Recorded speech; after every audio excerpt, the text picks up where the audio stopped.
Hello and welcome to the Cardiac Cats YouTube channel. I'm your host, Jacob Shorba, and today we'll be discussing all the ways the Jaguars could look to free up cap space during the 2023 offseason. So we're going to go down the list for each player, and we're going to explore the options the Jaguars could exercise and project what exact choices could be made. So before we get really deep into this, I want to just offer a forewarning for all of you. This is going to go very in-depth, and a lot of these contracts, especially the extensions, I had to do the research off-screen because, quite frankly, if I did it live on here, it would be 10 minutes of silence, just trying to figure out what the heck the numbers look like. So these have been figured out off-screen, ready to go, and I'll talk about them and explain them, but it's going to be very in-depth, so I'll try to explain what I can as we go, especially like terms, so maybe this makes more sense. But the point of this video is really going to be there are a lot of things that the Jaguars can do on this roster to free up cap space that make a lot of sense, aren't drastic, and could also leave them some money to be able to not only re-sign all their free agents, but to spend in free agency. It is possible. And so we're going to explain how that could happen in this video. Another thing as well, once we do this video, the following day, which I'm recording this Thursday, this will be out on Friday. You'll see a video on Saturday about the pending free agents. We'll project contracts for them. And then following the weekend, hopefully on Monday, I'm hoping to have a full mock offseason on here. So probably be, honestly, one of the most fun videos I've done. It's definitely one you'll want to watch, but what we'll do today and then tomorrow as well will be essentially kind of leading into that big mock off season. So with that all said, we're going to go ahead and we're going to start jumping in this. So the first thing I always got to bring up with this website, this is over the cap. Calvin Ridley is not factored in because he is under the 51 cutoff due to his lack of reinstatement for the moment. So you see him down here at the bottom. This does not factor in. You see the numbers are 0. So we add him through another player, just basically a random free agent, so that he can be factored in. So what I always use is Blake Hance. So the contract we're going to throw on is that much. So we'll just leave it at that. And that is fully guaranteed. I didn't write that in. I guess I'll fix that real quick. But this is the only thing we really got to add on. So, if I can only type today. Okay, so that will be Calvin Ridley for us. Now, we're going to go ahead. We're going to move through this list top to bottom. Probably go about down to where we get to like Tyler Shatley. Because at this point, you're not really going to see any notable players that get cut or they're just not going to make sense. So that's where we'll end it. But we'll start with Christian Kirk. So with Christian Kirk, if you're looking at him and trying to find a way to save money, which right off the bat, you're $33 million over the cap. Looks awful. Looks horrifying, right? So Christian Kirk is your first big opportunity to save money, and I would be, quite frankly, shocked if they didn't take this route. But what they're going to do with Kirk, most likely this offseason, is they're going to restructure him. And so how restructuring works is like this. So he has this base salary, and then there's also the non-prorated bonus here. And so the restructure will convert some of that base salary into what becomes essentially a signing bonus. And then that signing bonus is all given to the player up front. And then the team can spread out that signing bonus over the duration of that contract. So they would take this amount of money, roughly, and they would spread it out over all these years. So Christian Kirk, as a player, has 3 years left on his contract. Obviously pretty long. He just re-signed last offseason. Now, when we restructure this, and we've already got the numbers written, so I can explain this quick. This saves you $11.28 million this year. And then what you see changes is in 2024 and 2025, it's $5.64 million more each year.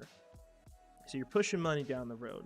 And you see a lot of teams do this while they're trying to free up cap space. Your chief example of it, you could look at like the entire Saints team, or hey, just look at like Frank Clark's contract right now. Like Frank Clark as a player was supposed to earn around 14-15 million a year, but because they've restructured him so much, there's about 28 million on the table that he's supposed to be paid this next offseason.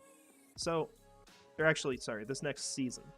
So you'll probably see that change, but that's a Chiefs topic. We're not going to go in too much detail on that, but just kind of an example there. So that's your explanation really for how restructuring works.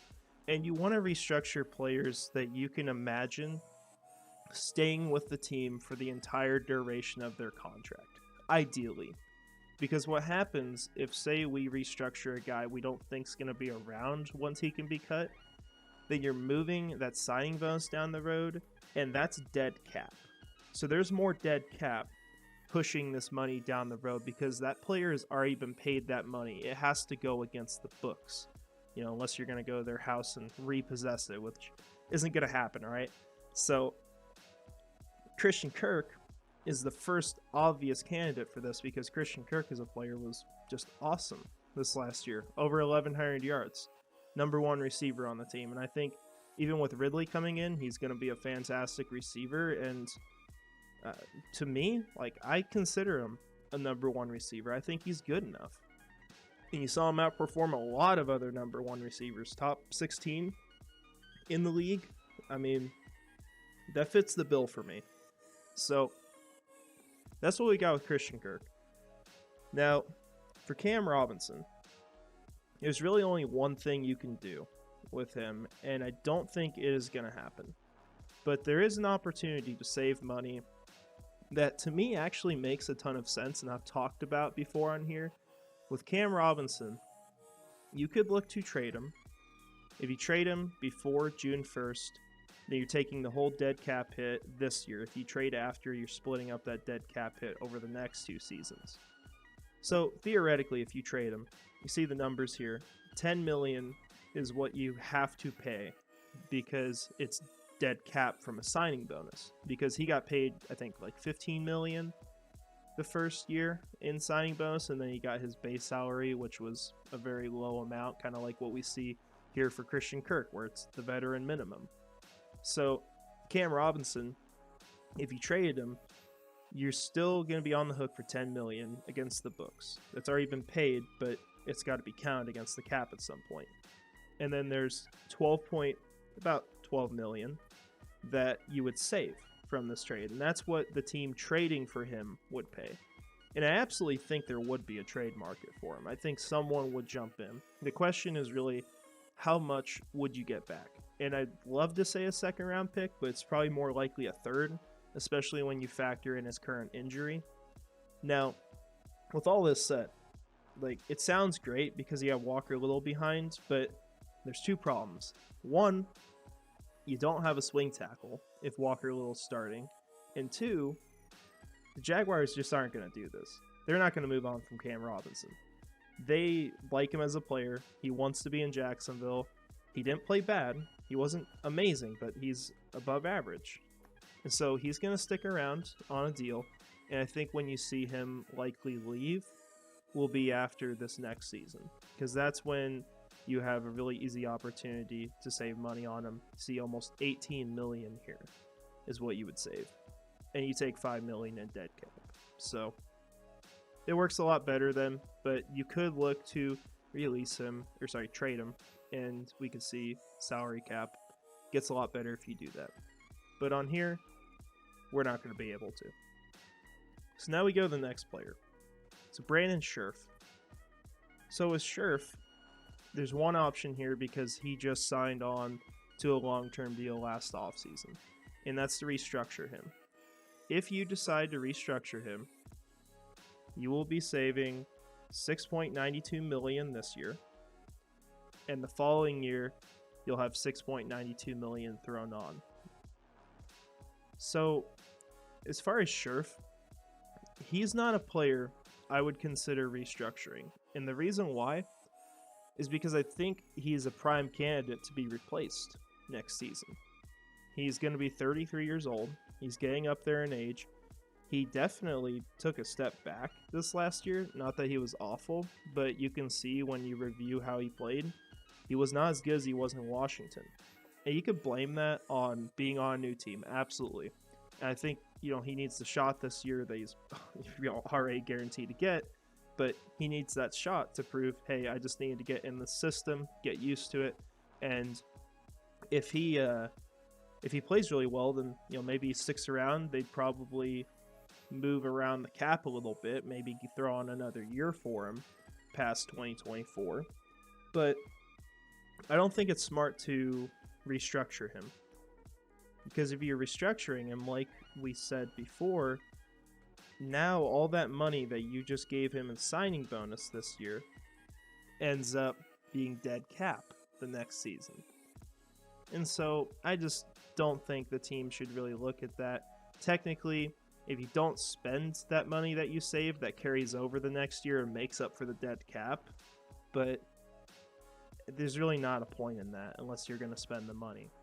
So that's the deal with Cam Robinson there. Now, Brandon Scherff. Okay, we'll move on to the next guy. So Foyesade Oluokun. Same thing here. Restructure candidate. However, I think that you do restructure Foyesade Oluokun. And so if you do that, he's got 2 years left on his deal. This season, you're going to save $6.96 million. In the following season, you're going to add on $6.96 million. If there was another year on his contract, then that would be split up over the next 2 seasons, but he's another 3-year deal, just like Brandon Scherff, Cam Robinson, all these guys. So that's the deal with Oluokun there. And I think you can absolutely restructure him because he's a clear leader on the defense, fantastic linebacker. You can make the argument he's among the best in the league, and I'm for that argument 100%. He's a great player to have here, and he's someone you want to keep around as a leader on that defense, and especially to help develop Devin Lloyd and Chad Muma.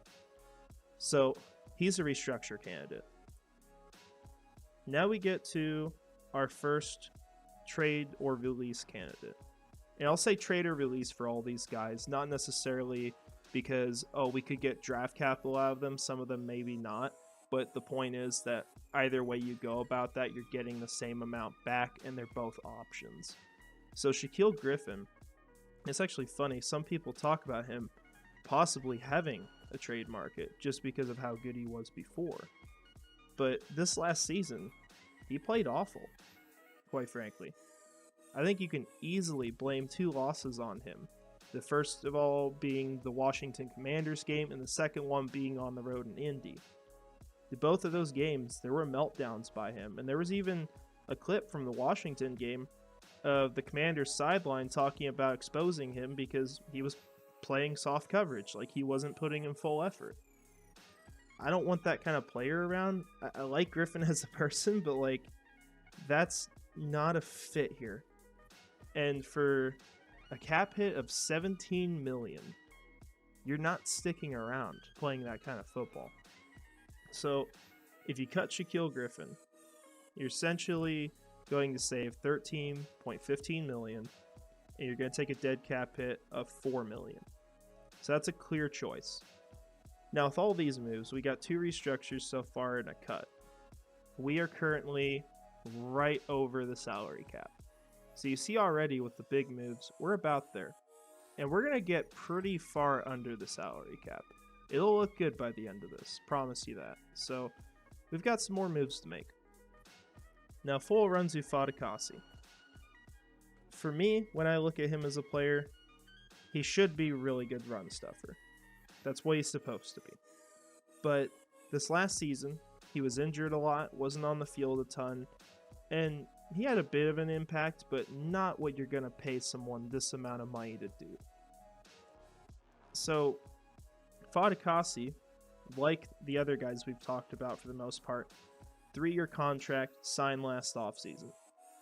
And so your only option with him this offseason, because you're going to take more dead cap than you save if you cut him, Fatukasi would only be a restructure candidate, and I would not restructure him because I want to make sure that when we likely release him next offseason, unless he has a great year for this team, and hopefully he does, then you have less dead cap. You're not spending money over what you should. It just makes more sense to leave this contract the way it is and then cut ties next season if you don't see improvement. So Fatukasi is a guy we're going to leave alone. But if you did restructure, you would save $4.12 million on him. So the next guy, once again, another restructure candidate, Darious Williams. And this is one we will restructure. Because as much as people talk about drafting a corner, getting an eventual replacement, Darious Williams played lights out at the end of last year. Yeah, he could have come down with a couple interceptions against like the Jets, but he was a lockdown corner. He was a fantastic sight for the eyes on the outside with the way he was playing football. He was a great player. And he's also a player who took essentially a pay cut to come play in Jacksonville. This is where he wants to be. He's one of your better players on defense. He's someone you can rely on. For what reason would you have to expect to cut him before the end of his contract? I don't see any. Unless he just takes this huge step back in play. And I don't think that's going to happen. I highly doubt it. So Darious Williams will be a restructure candidate. And someone we will restructure. Now if we do that, we will save $5.46 million this year and push that down the road to the next season. And the reason why we're pushing so much money down the road, and this number's different now, but before, this is almost $90 million in cap space. And your only pending free agents that are extremely important that season are really Josh Allen and Calvin Ridley. You got some other guys you want to keep around, but they're not going to be a ton of money. So we can push a lot of money down the road. It makes a ton of sense for this team. And they talked about that last offseason when all these players got signed. They talked about how the cap would be tight this next year, but it opened up a bunch the following year in 2024. And so it's designed that way for a reason. It's designed so they can restructure players, rework contracts, and backload for the pending free agents so that they can bring back most of these guys. So there's reason behind the design, if I could only speak.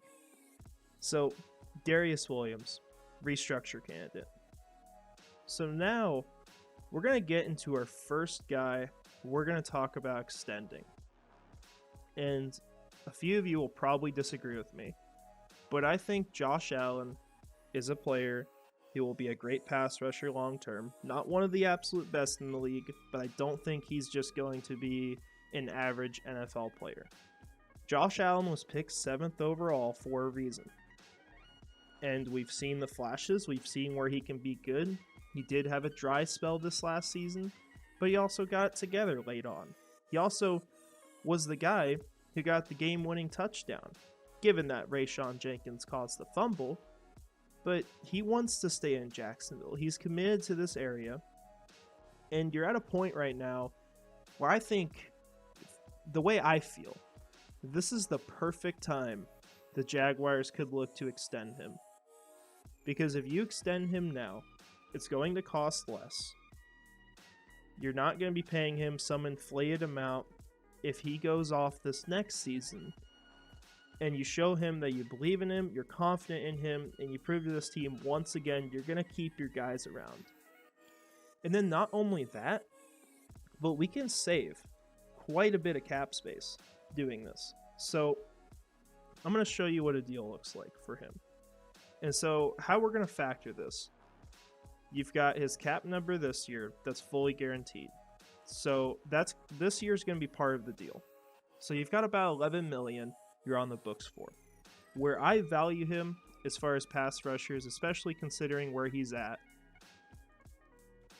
I would put him right around this range. And I think he could prove to be better than some of these guys in this area. But honestly,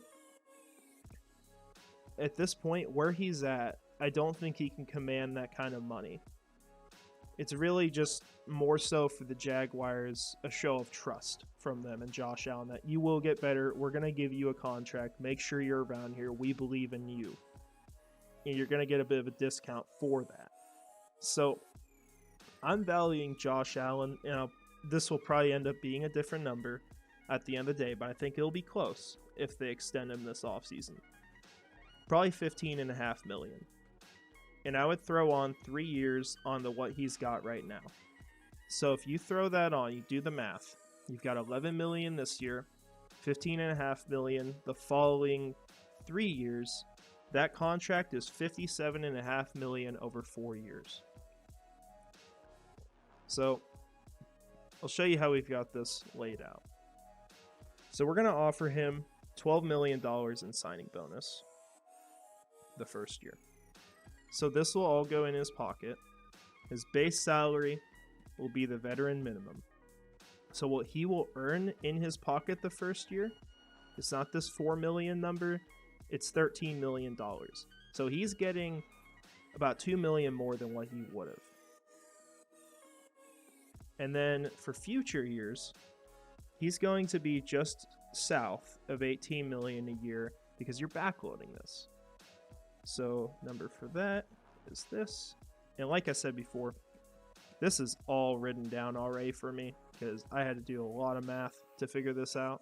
So I don't just magically know this thinking about it for a few moments. And how the guaranteed salary is going to work. You're going to guarantee that year. You're going to guarantee his next season. So that's going to be the full cap number. In these last 2 years, it's going to be the signing bonus that's left. So we have $6 million left here and $3 million left here. And that's your contract with him.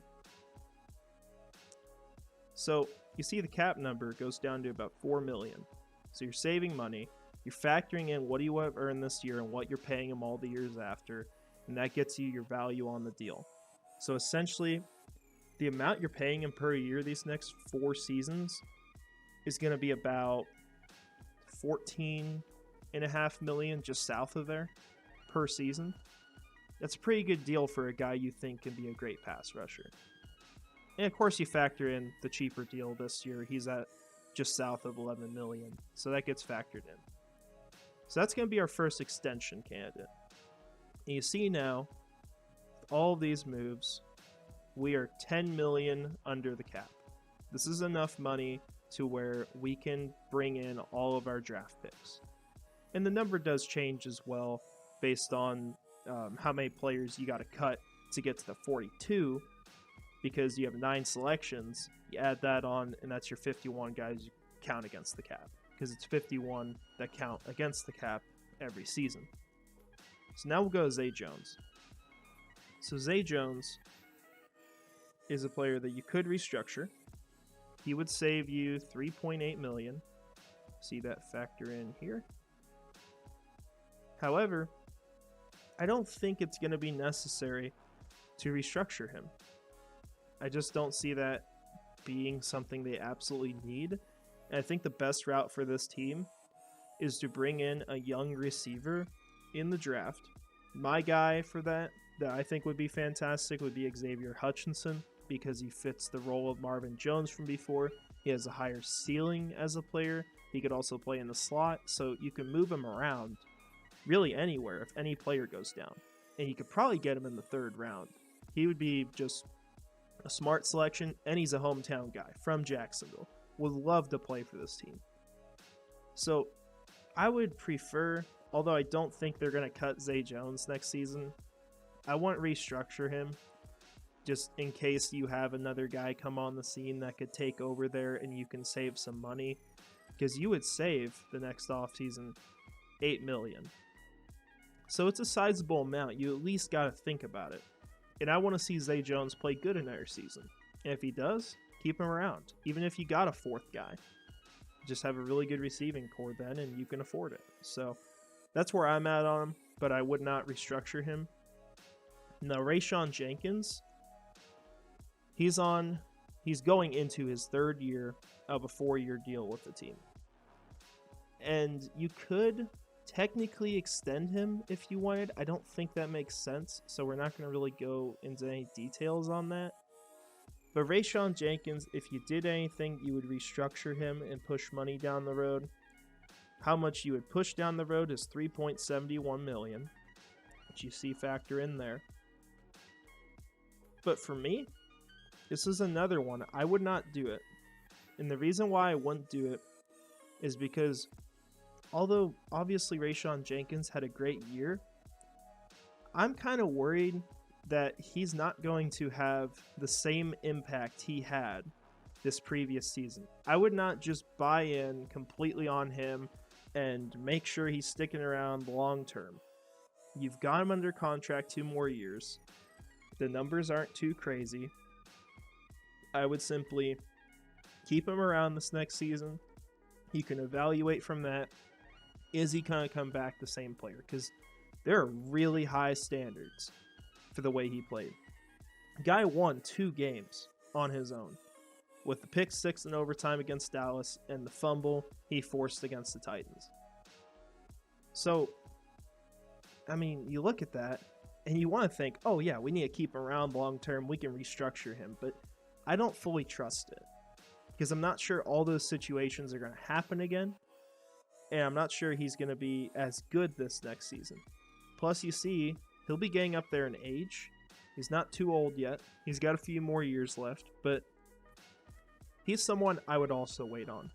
So you could save money, but I would avoid it. Now, Robertson-Harris. For us, he's really got 2 different options. The first one we'll talk about is an extension. So this is another one worked out off screen. All the details went into it, so this should be pretty close. But what you would be doing, essentially, you have $2.33 million in signing bonus. You've already paid him. That's dead cap. He's already got that money. And the rest of this, the base salary and the non-prorated, is the average they were paying him each year. So you don't owe him any of that officially. It's not guaranteed. So what I would do with him, if you are going to extend him, he was at $7.8 million before. I would tell him pay you $6.5 million a year. So that's 20% cut from what he's had before. You cut it down a little bit. You offer him 2 more seasons on that as well. And so he would be guaranteed all the money for this season. That he would get $6.5 million, and then the signing bonus he's already got. And then the following seasons, he'd be guaranteed, obviously the signing bonus left, but those contracts, they would not be necessarily like the $6.5 million guaranteed. In 2024 and 2025, you could cut him. You're just on the books for the signing bonus you gave him. So hopefully that made sense. Probably a little confusing. But the number for this, so give him $5 million in signing bonus. He's got this non-prorated bonus there as well. And you give him his base minimum, veteran minimum. It's probably a little different than this, but it's close. So he's getting the first year about $6.8 million in his pocket. So he's getting a little over the average you're paying him. And then to get to the number we want, put this as the base salary. And then for guaranteed, you'll have this full number of cap. And then we're putting the prorated that's left. So that would be the sum of these. And then the remainder here. And that would be your contract if you extend him. And if you do that, you're saving $4.25 million on him. So if they are really invested in him and they have plans for him in the future, there's a route to saving money and bringing him back. Now, what we are going to do, and the other option they have, is to cut him, because you save a lot more money. And I think you can argue that Travon Walker should be playing where he is more often. Now, Robertson-Harris plays at defensive end for this team. And Trayvon Walker lined up there a lot more in college. I think this team needs to use him on the defensive line more. And I project that they will start using him on the defensive line more, whether or not that's part-time or full-time. So I think Robertson-Harris can be replaceable as much as I like him as a player. It's just way too much money you're saving. So you get $7.8 million saved here. So you're up almost to $20 million. Now, Trevor Lawrence, Trayvon Walker, nothing we can do there. They're on rookie deals. You can't restructure those. So, at least I don't think so. Yeah, you can't. So, we'll skip them. We've got 3 more players we're going to talk about. Jamal Agnew is going to be, I believe, our final extension we will talk about, and that will be what we do with him. So the other option with him, if you want to release him, you'll save $4.71 million, but if you do that as well, you're taking $1.17 in dead cap. For me, and the value he provided in the playoffs, just don't talk about the fumble, just how he was as a returner. Absolutely worth this money.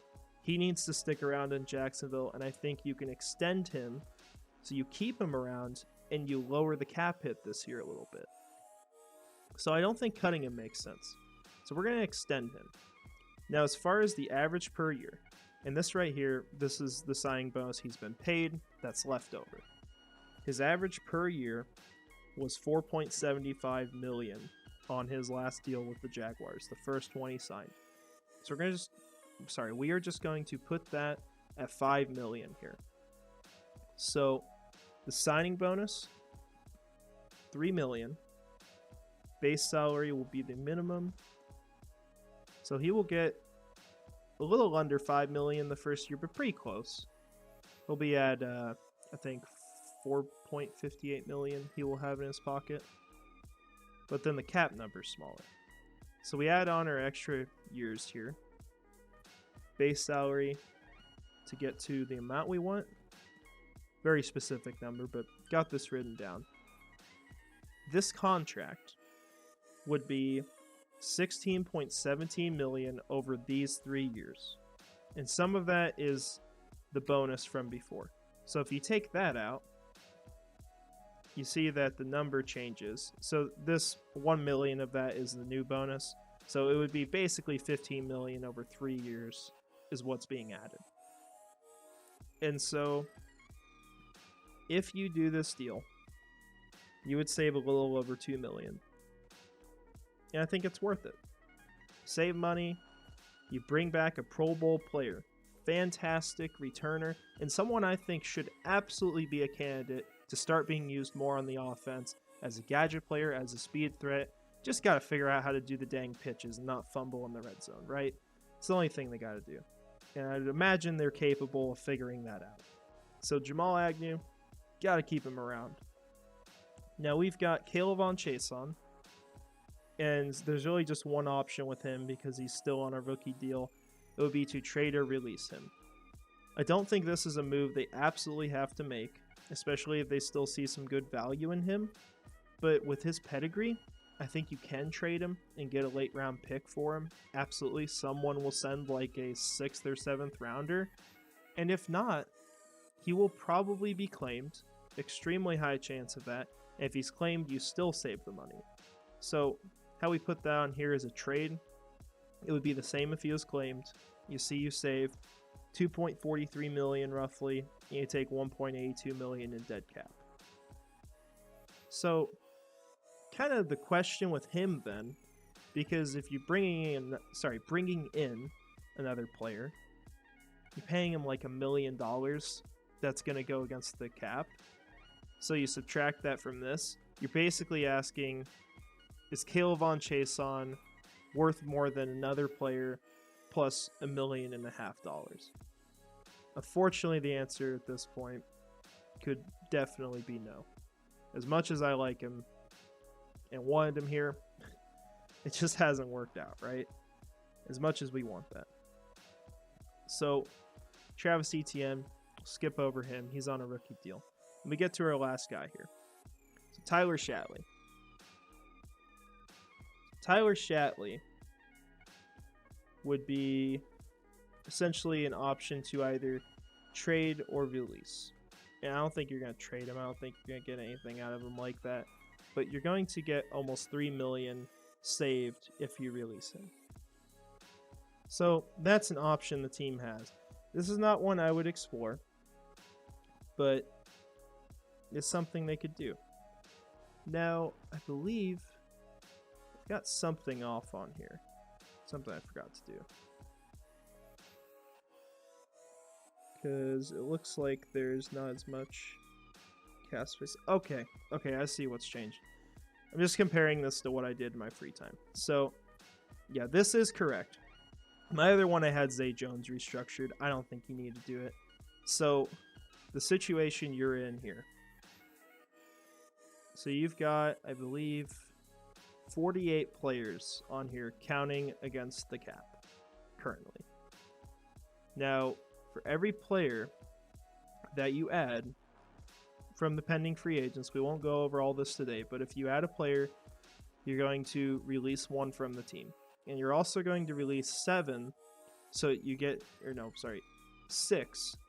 down to 42 players, and then you have the 10 million left to bring on your draft picks.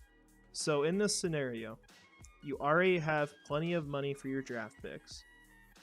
You've got enough money to bring back a lot of these players, and from what I've done testing this out, you can bring back pretty much everyone. And I think all these moves are pretty realistic. You know, obviously Calvin Ridley, we're expecting him to be reinstated, right? So this is Blake Hance, but he's counting as Calvin Ridley on here. Christian Kirk, Foyesade Oluokun, Darious Williams are clear options for restructures. I think that's fair to say. Maybe you see Zay Jones in there too. Shaquill Griffin, no way he's sticking around with the team. Cannot imagine a scenario where that happens. And then Josh Allen, I think the team could look to extend him this offseason. I think that could happen, especially with the cap situation they're in. They could absolutely extend him to try to free it up. Robertson-Harris, something's going to happen there. I don't think he's just going to sit here without any sort of restructure or that, I mean by that extension, or being cut off the roster. Something's going to happen with that contract. Jamal Agnew, they're going to want to keep him around. They could just keep the money he's at, but I think he's going to get extended, and I think he's worth an extension. Mikhail von Chaisson, I don't even think he makes the team next year. And if he doesn't make the team, he's going to be getting claimed. So, you got 48 players. You're about 13 million over what you need to save for your draft picks. So, you're in a really good situation. And you look at the next year. This number would change a lot, bringing in pending free agents, but you've still got extra money available. So you're in a good spot with all this. Now, I'll just say it again before we get off here. Once again, we're going to have a video as well the following day. I'll be recording this tomorrow for myself. That'll be the day before it comes out, which is Saturday. That video, we're going to go over pending free agents, project contracts, project whether the team would re-sign them or not. And then once we've gone through that, on Monday, I hope to have a video out about an entire mock offseason. So we'll work off of deals we sign here, the pending free agents we'll sign the next video, and then we will bring in some free agents to the team, project contracts for them, and do a mock draft. And we'll kind of see how this team lines up, analyze it, all that. But the goal of this is to really just give you an idea as a Jaguars fan of the things the team can do and have a little more hope. It's not as scary as it looks, right? You know, they've said all this stuff like cash is more important than cap and all that, but you can really see that here. And cash gives us the opportunity to restructure contracts and sign big bonuses for players. So it makes sense. But this is what I'd expect to happen. Let me know what you think. Let me know if you change something in here. Your thoughts, like what players you want to come back. Really anything Jaguars related. Even if you want to see something specific on here, I'll talk about it. What we want to know, like I've said before, is what you guys want to know. What you guys want to watch. That's what we're looking to cover. So let me know. But I appreciate you watching. Appreciate you taking your time. And hope you have a great rest of your day. Go Jags.